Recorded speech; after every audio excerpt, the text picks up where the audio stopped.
It's not a cathedral, it's not hundreds of years old, but like Notre Dame de Paris, Canada's Parliament was once the scene of a devastating fire. On a cold night in February 1916, flames swept through the building. 7 people were killed. A once majestic structure was left a smoldering ruin. Midnight, the bell in the Victoria Tower was called then, chimed for the last time, then collapsed.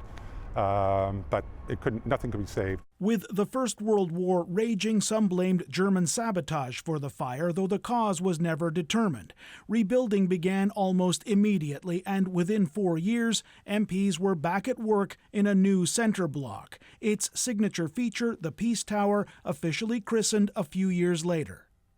Today, Parliament Hill is once again the site of a major reconstruction project. Centre Block sits empty and will for a decade or more as crews bring the aging edifice up to modern standards.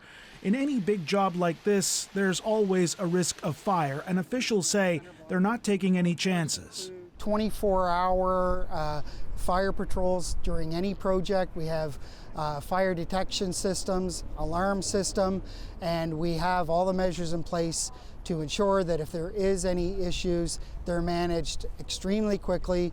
Firefighters in Paris managed to save many of the priceless artifacts that were housed at Notre Dame Cathedral. On Parliament Hill, much of the artwork that once hung in Centre Block has already been moved out. Portraits of prime ministers now hang in the Commons' temporary home in West Block. The books of remembrance honoring Canada's fallen soldiers, and even the chairs and desks from the old Commons chamber are here too.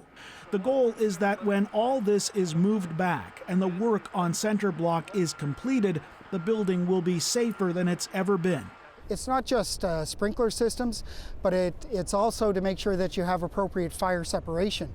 So fire doors, all of that will be integrated into the Centre Block. All to hopefully avoid tragedies like the one in Paris or the one that struck this very spot more than 100 years ago. Tom Parry, CBC News, Ottawa.